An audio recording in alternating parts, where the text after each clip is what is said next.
Guys, it is time for a new update on the Bitcoin price. I'm still remaining in my $2 million worth of short position in Bitcoin and Solana, and I can already tell you I took another $20,000 in profits when Solana reached our price target here yesterday after breaking out of this rising wedge as we predicted. I told you as soon as we see a 1 hourly candle close below the $235 level for Solana, which was this candle over here, I will actually scale up my short position a little bit, which we did, and then we enjoyed the ride to the downside. One thing that was highly interesting, guys, is that Bitcoin actually, as we already expected it, was a lot more unclear. After we closed our 1 hourly candle below our important $102,500 level, as you can see, Bitcoin was still wicking around, and as I told you, Solana will be the leading indicator if Bitcoin will also correct, and Solana started to correct much earlier, almost 1 hour in advance to Bitcoin. So this was perfectly correct, what I also said in my yesterday's video. The only thing that we now need to keep in mind is that the FOMC meeting is coming in today, and now we are not only going to talk about the charts but also the impact of the FOMC meeting on the prices of cryptocurrencies potentially today. Guys, as always, make sure you smash up a like, don't forget to subscribe, activate the bell so you don't miss out on any future content. I would highly appreciate also a comment. I will always try to answer your questions, or at least like and heart your comments for the amazing support, besides all these bot comments in the YouTube comment section for crypto YouTubers. And besides this, I'm always sharing my closed P&L. As you guys know, this is the $20,000 that I took in additional profits yesterday from my Solana trade when we reached our desired price target. So now, guys, what is currently happening is that we need to be 100% honest. It is still bearish, right? The overall market sentiment is exactly what I was talking about the last couple of days. We see that liquidity is flowing from altcoins like Solana, like Ethereum, like other altcoins into Bitcoin. And this is why Bitcoin is able to keep its prices quite stable, although the rest of the market is already a lot more fearful. We can see that by Bitcoin breaking out of this falling wedge and pretty much not reaching its a price target at all, which would be the $98,500 level, which why we also didn't take any profit so far of my $1.65 million short position for Bitcoin, which is still remaining in an unrealized profit of $20,000 right now. I didn't take any of these profits because Bitcoin actually never reached its price target. And if we are looking at it at a more close way, we can see that the last time Bitcoin was at the $98,500 level, Ethereum was at $3,070. Solana was at $224. Now Bitcoin didn't even reach its support, but Ethereum and also Solana both reached its old low point again at $225 for Solana and Ethereum at $3,060. So we can see that Bitcoin, when it starts correcting, the altcoins actually correct first, because we are not in a market where people are looking at Bitcoin and are then deciding what to do with their altcoins. No, the people are scared and they are exiting Ethereum or Solana, their altcoins, earlier than they would exit Bitcoin. Also, some of them are exiting into Bitcoin. So that's why also Bitcoin has a delayed correction after these altcoins.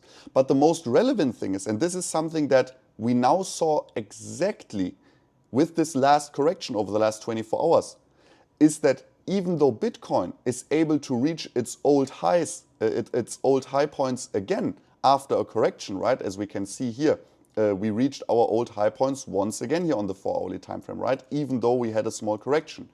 We can see that the altcoins, although they should do at least the same in a very bullish market, the altcoins should actually even outperform Bitcoin and reach higher highs while Bitcoin is only reaching the same levels in a strong bull run. We can see that Solana is far away from its old high, and also Ethereum, for example, is far away from its old high. And this is still signaling immense weakness in the markets. And this is what is making me a little bit scared right now. And this is why I'm also still remaining in my short positions. If we don't see a change in that, in the immediate short term, we don't need to expect any new all-time highs for Bitcoin and other cryptocurrencies in the immediate short term, sadly. For sure, keep an eye on the FOMC meeting, because if we see interest rate cuts, this will be very bullish news for the markets, and I see the likelihood quite high that Bitcoin will be able to then break above its old high points, which is right now at the $103,000 level approximately. And if we're able to close a couple 4-hourly candles above the $103,000 level, we actually establish a much more bullish chart for Bitcoin again that could bring us into new all-time highs with the bullish support of interest rate cuts, for example. But to be honest, the market in general is not expecting these interest rate cuts. So if they are staying the same, I don't think that we will have any significant impact on the market by the FOMC meeting. Yes, for sure, there will be some short-term volatility coming in. And yes, this FOMC meeting is sadly a little bit dangerous for both of my trades, because my current entry prices are not far away from the current price. So if there's only a little bit of speculative volatility during the FOMC meeting, both of these trades might get stopped out. Yes, we will have made nice profits, but it will be a little bit annoying, especially if the FOMC meeting conducts that the interest rate is not being changed at all. So then nothing changed for the market, and we are still in a little bit more bearish than bullish narrative, but both of my trades got stopped out, and I will need to look for a new entry. That would be not so great, but it can happen, and it would not be the end of the world, right? We will just find a new entry and open new trades. That's not a problem.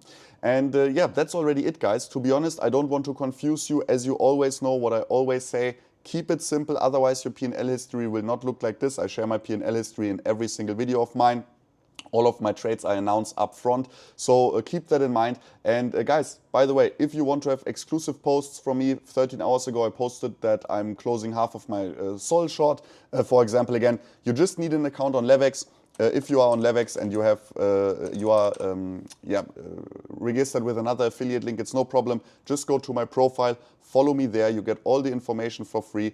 You can see my trades live, how much profit I realized, how much an unrealized profit I still have. And keep in mind, guys, that if you are depositing up to $5,000, you will get a free $5,000 free long short position matched on your first deposit. So if you deposit $2,000, you get a free $2,000 trade. If you deposit $5,000, you get a free $5,000 trade. And this trade you can just use to trade any coin you want, long or short. So you can maybe even follow one of my trades if you want, completely for free and with zero risk. Because even if you lose that free trade, you can just withdraw your deposit again and you didn't lose any money. So that's a big benefit that you can make use of as well. But now, guys, I hope you enjoyed the video. As said, I will not confuse you with unnecessary price levels and stuff like this if they don't exist. Right now, we are more looking at the FOMC meeting. And one thing that I always want to make clear, guys, I am not selling anything of my HODL portfolio. If we are taking a look at the net unrealized profit loss for Bitcoin, we can see that we have a slight downtrend in the tops of the net unrealized profit loss. That just shows how much of the Bitcoin being held are right now being held in a profit and how much are being held in a loss. And normally Bitcoin needs to be, or the average Bitcoin needs to be held in a little bit of a higher profit before we actually see the turn and the start of the bear market. So for me, especially also with the Trump task force now looking into establishing the crypto reserve in the upcoming 6 months, right? I think that for this year we still have very great fundamental news, and also all the long-term indicators that have shown us the absolute top for Bitcoin in the past has not really reached its peak yet. So what I'm talking about right now and the trades that I have right now are short-term trades. Long-term, I still think that we will reach higher prices than the $109,300 level for Bitcoin this year. But for now, guys, keep an eye on the FOMC meeting, keep an eye on your trades, and yeah, don't get confused by too much noise. That's always the biggest mistake that you can do. But now, guys, see you soon. Bye-bye.